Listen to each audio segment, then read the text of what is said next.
Coming up on Cronkite News, Phoenix Mercury star Brittney Griner holds her first press conference today since being released from a Russian prison back in December. Plus, the hours immediately after school can be some of the most dangerous in a child's life.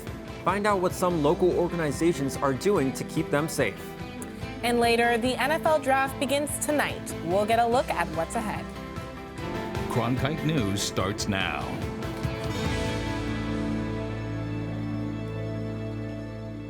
Good evening and welcome to Cronkite News on Arizona PBS. I'm Jonah Krell. And I'm Lydia Curry. Thank you for joining us. Mercury star Brittney Griner spoke for the first time today since returning to the United States after being detained for 10 months in Russia. Yes, Griner's first press conference drew over 100 people, including her wife Sherelle and Governor Katie Hobbs. The press conference took place at Footprint Center ahead of the start of training camp next week. Our Sabrina Giles is at Footprint Center with more on Griner's eventful return to the spotlight. Emotion-filled Footprint Center as Brittney Griner made her first public appearance to the media following her return to the United States. A round of applause is how Brittney Griner was greeted as she took the podium to address the media at Footprint Center. The pavilion was packed as Brittney Griner spoke about the upcoming season and how she's adjusted to life since returning to the Valley. In her return to Arizona, Griner credits her resilience as the reason she's able to readapt to her life. I'm no stranger to hard times, so. See, you cried and you made me cry. Just digging deep, honestly. You know, you're gonna be faced with adversities throughout your life. This was a pretty big one. But I just kind of relied on my hard work, getting through it. I know this sounds so small, but, you know, dying in practice, you know, and just hard workouts. You find a way to just grind it out. Griner did not discuss the details of her detainment in Russia. However, the Mercury star spread awareness to the others who are still detained. Griner plans to use her platform to advocate for the other families. Every chance that I get, if it's wearing a shirt, saying their names, any interview that I have, and you'll see a theme throughout the season with that. That's just bringing awareness to everybody that doesn't have the platform and the followers and, you know, the exposure to everyone like this right now. Griner plans to play the upcoming season for the Mercury, working to get back to where she left off. Putting on a Mercury jersey and playing in Footprint Center was never a question. Bet on me, and I have all the resources here to help me get to that point where I can play, and it was no question to be back in the WNBA, back in Phoenix and playing. And BG thanked everyone for the countless support and love shown to her and her family before, during, and after her detainment in Russia, and wanted to make sure and encourage all fans to come out to see a Mercury game this season. In Phoenix, Sabrina Giles, Cronkite Sports. A bill being introduced in the U.S. Congress aimed at big tech could actually hurt small businesses. HB 8152, also known as the American Data Privacy Protection Act, sets requirements for how companies, including nonprofits, handle personal data. And that includes information that can identify individuals. The bill requires companies to provide individuals with a way to opt out of digital advertising. And some Arizona small business owners believe this law could really impact their business. Unfortunately, it is having or will have a negative effect on how small businesses or micro businesses like mine are able to function with doing any kind of online digital marketing. I tie it back to the small mom and pop shops that don't have a lot of advertising dollars, that wouldn't be able to use targeted advertising to go after the audiences for people that actually. The bill still has a long way to go before it becomes a law, but small business owners are making their voices heard now. On Wednesday, Disney filed a lawsuit against Florida Governor Ron DeSantis. This is the latest incident in a year-long feud. This lawsuit was filed just minutes after the newly appointed Disney World Oversight Board members, who were appointed by DeSantis, voided the deal to give Disney World creative freedom over design and construction of surrounding buildings. Governor DeSantis responded saying, quote, "I don't think the suit has merit. I think it's political." In 2020, over 150,000 school-aged children were enrolled in an after-school program. Cronkite News reporter Rachel Fortunato took a closer look at the effects of these programs. After-school programs provide a safe space for kids to go while their parents or guardians are finishing work. The hours after school can be one of the most critical and risky times in a young person's life. We know that 3 to 6 is the most dangerous time for youth as far as making poor decisions, getting into risky behaviors, including substance abuse or even trying drugs or alcohol, risky sexual behavior, and criminal behavior. Along with protecting children, these programs can help them to develop important skills that can make a difference both in and outside of the classroom. After-school programs, like Boys and Girls Clubs, help children develop social, emotional, cognitive, and physical skills. These students are also shown to have improved academic outcomes, like an increase in attendance and higher grades. During this time, children have a place to develop skills in low-pressure situations with both their peers and other trusted adults. These programs also offer a variety of different activities kids can engage with, whether it's a passion of theirs or something new they can learn. Our centers house games rooms for social recreation, art rooms, gyms, so a lot of physical activity as well, nutrition. We have learning centers, tech labs, all kinds of places that kids can be involved in. So they get to explore, what it means to express themselves through their art, that they have the chance to go into the gym and learn something that maybe they didn't know how to play basketball before or soccer, and they build some of those skills. In the United States, over 10 million students participate in an after-school program. 19 million more would participate if a program was available. In Arizona, and I think other states have it too, but we have an access issue because there's either not a program in their community or there's not an affordable program in their community. Arizona is one of only 18 states that receive no state funding for after-school programs. In the newsroom, Rachel Fortunato, Cronkite News. During the month of April, the city of Tempe celebrates Bike Month through events like Bike to Work Day. That's right. They celebrate in a way to promote healthy living and sustainability. For 30 years, the city of Tempe has prioritized biking across the city and now has over 40 miles of bike trails along the canals and Salt River. According to League of American Bicyclists, redesignated Tempe a golden level bicycle-friendly community in 2022. The infrastructure that we're building is really what's key here, and trying to build a city that truly is multimodal and creates an environment. We keep working at it. We're not there. We're not, done yet, but we keep working at building an environment that is really strong, safe, comfortable, and attractive for riding your bike.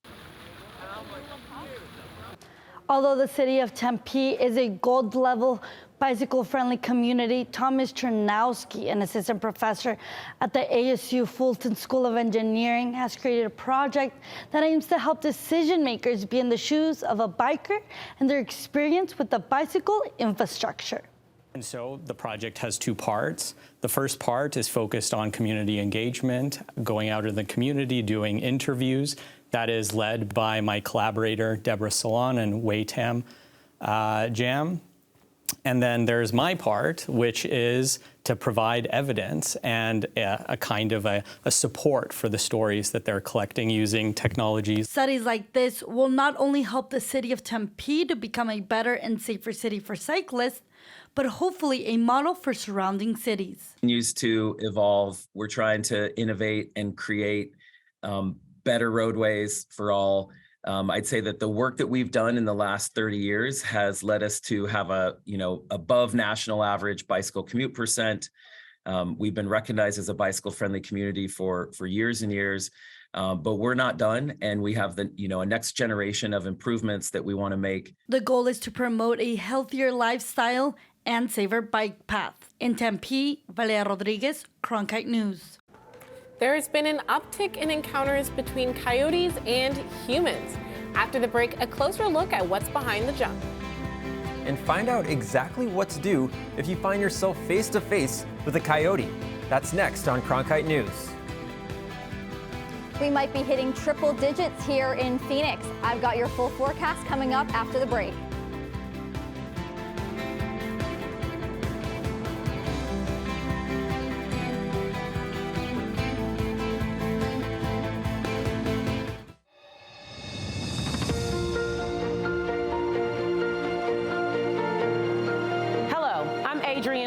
General Manager of Arizona PBS. We've got so much going on here at the station. I'm Catherine Anaya. I'm Alberto Rios. I'm Chef Mark Tarbell. I'm Ted Simons. We want everyone to know that their Arizona connection starts right here at Arizona PBS. For over the past 60 years, Arizona PBS has told incredible stories of Arizona's distinctive people. We got to start being more vulnerable with each other. What I love most about being a Latina woman is the passion and drive that I feel. Beautiful landscapes and treasured history. We're doing something that benefits the community. Good evening and welcome to Horizonte. Welcome to Check Please Arizona. Welcome to the U.S. Senate debate. The recipient of the Emmy is Arizona PBS.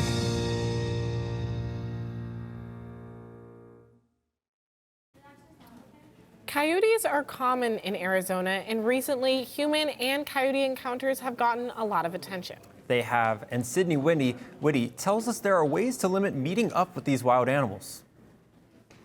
That's right. We live with coyotes in Arizona, and coyote sightings are often seen at night and around sunrise. In recent weeks, there's been a number of attacks and encounters in valley neighborhoods. This has prompted the Arizona Game and Fish Department to remind people how to live safely with these animals. According to the Arizona Game and Fish Department, coyotes are attracted to pet food and unattended pets, and often they search for fallen fruit. They look for water in swimming pools and pet water bowls, so you might want to clear your yards of potential food and water sources. Coyotes also seek shelter under large scrubs. Game and Fish recommends cutting back large bushes and trees. If you run into a coyote, making loud noises and keeping eye contact are key. If you run away, the coyotes could use it as an opportunity to chase after you. Game and Fish says to throw small stones and objects to scare them off. Other suggestions to prevent an encounter are keeping garbage cans enclosed, picking up your small pets, and never feed wildlife, even if they appear hungry. I spoke with John Triweiler with Game and Fish, and he says that coyotes are associating humans with food by feeding them, and likely in the cause of recent attacks. We can see an increased amount of coyotes appear in urban areas. Recently we had some coyote encounters in Scottsdale, and we had determined that, a big root cause of that was that there was feeding of these coyotes, that people were leaving out food, that people were maybe feeding them purposely or inadvertently. Though it's uncommon for coyotes to attack humans, it does happen, and Game and Fish says in the past 26 years, there have been 24 coyote attacks on humans in the Phoenix metro area. At the Google touchscreen, I'm Sydney Whitty. Thanks, Sydney. I'm sure the coyotes aren't going to like this heat wave that we have coming our way, Lydia. No, and hopefully the heat will scare them off. Madeline Jaskoyak is in the Weather Center with what warm weather we can expect these next few days. Well, Lydia and Jonah, at least Sydney taught us how to scare off a coyote. So hopefully, if I encounter one, I know what to do. Starting off this Thursday evening at 92 degrees at 6 p.m., dropping to 82 by 10 p.m. That's a 10-degree cool off. Still seeing that sunshine stick with us until sunset. Our Friday lows, still seeing pretty chilly temperatures up in northern Arizona. 38 up in Flagstaff, 35 in the Grand Canyon, 48 in Payson, 66 in Phoenix, 58 in Tucson, 65 over in Yuma. We are going to heat up on Friday. 97 in Phoenix, a really, really hot day here. 93 in Tucson, 95 in Casa Grande. Look over here at the western part of the state. We're seeing 102 in Yuma, 100 in Quartzsite, 100 in Lake Havasu City. This giant patch of dark, deep red purple that we're seeing means it will be hot. Put your seatbelts on. We've got a roller coaster temperature coming this weekend. We're going to see that it almost spikes off the chart. We're going to be at 100 degrees. We're dropping all the way down by Thursday and Friday. Our 8-day forecast is looking pretty nice. 98 degrees on Friday, 98 degrees on Saturday. Sunday is what I was talking about, seeing those triple digits come in, 101. The rest of the week looking pretty nice. Like I said, we're going to cool off. The roller coaster is going to come down by Thursday as we reach 82 degrees. And that sunshine is going to stick around with us all week. No clouds in sight. We're going to have a beautiful week. I'm Madeline Jaskowiak in the Cronkite Weather Center. I'm Lindsay Zinti. Coming up after the break, I'll have your Cronkite Sports Report. Wyatt Halverson is following in his dad's cleats as he is set to take the mound this fall at ASU.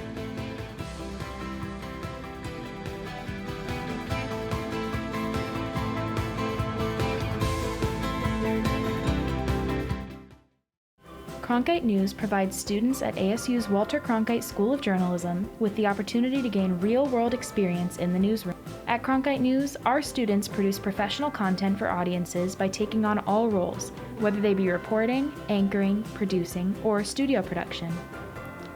Each department gives students first-hand professional newsroom experience. For more information, visit cronkitenews.azpbs.org. Stream the best of PBS on any device with the PBS Video app. All your favorite drama, history, science, news, and documentaries, all in one place. Watch your PBS station live or catch up on the shows you missed. Discover new favorites from PBS and locally produced shows from your station. Sign in and start streaming today.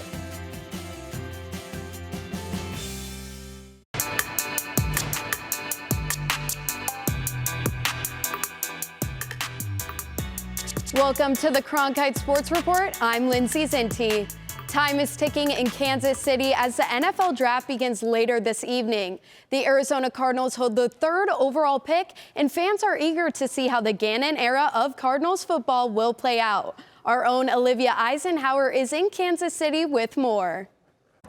Coming to you right in the heart of downtown Kansas City, where the NFL draft is set to take place beginning 5 p.m. Arizona time Thursday through Saturday. Many dreams will come true on the stage of Union Station, and while I haven't seen a ton of Red Sea down here yet, there was a lot of the Bird Gang on my flight in. It is sounding like the Cardinals will draft around what happens ahead of them, and it will quite literally be a game time decision.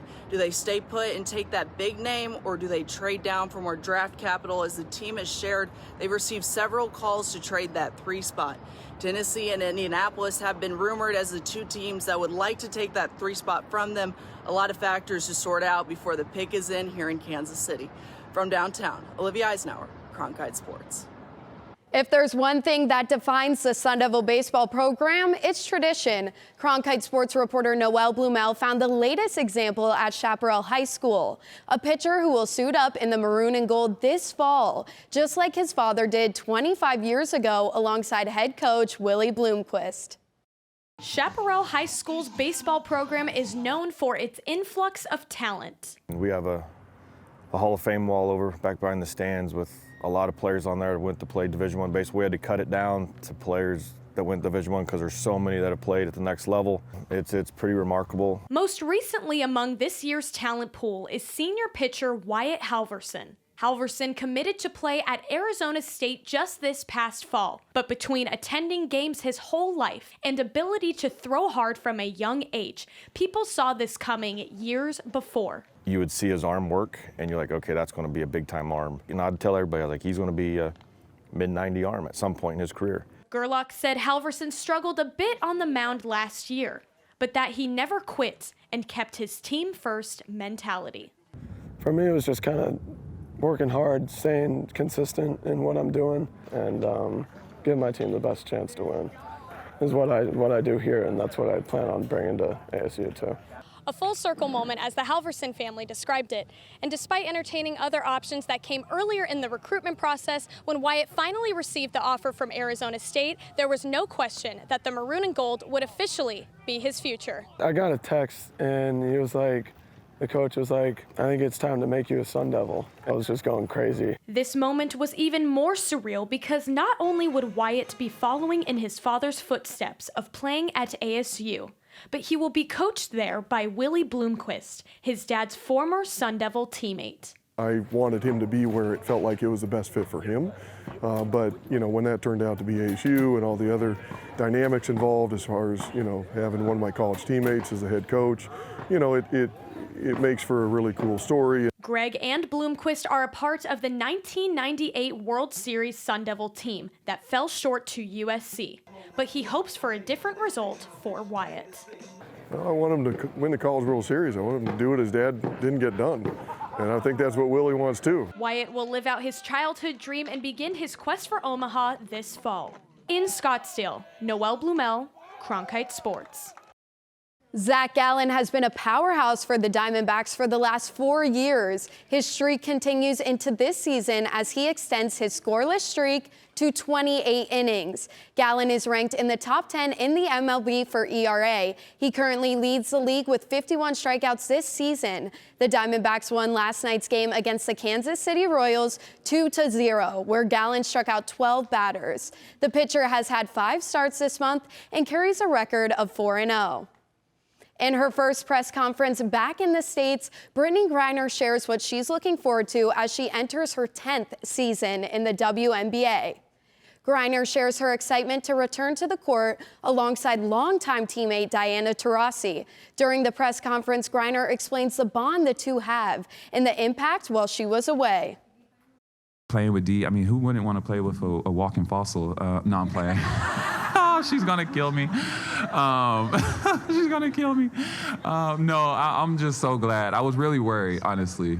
Like, legit, I was worried. I thought she was gonna like retire on me or something while I was gone, or I would miss it, and that honestly was killing me. Knowing that you know was a possibility. So I'm really thankful that you know she's still here. She hates it, but you know she's a mentor. I look up to her. You know, how could you not when you have the GOAT, you know, right next to you? The Suns are headed to round 2 of the playoffs against the Denver Nuggets. Suns fans certainly remember the last time these teams faced each other in the playoffs was 2021, where the Suns swept the Nuggets in 4 games. The Suns will be in Denver for the first 2 games of the series, which starts on Saturday. Then the team returns home to Footprint Center for Game 3 on May 5th and Game 4 on May 7th. That's it for your Cronkite Sports Report. Back to Lydia and Jonah at the desk. A local business owner in downtown Phoenix is changing the game.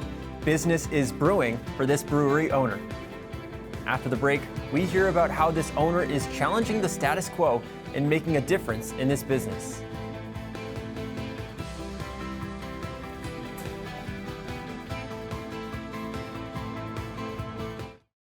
Cronkite News provides students at ASU's Walter Cronkite School of Journalism with the opportunity to gain real-world experience in the newsroom.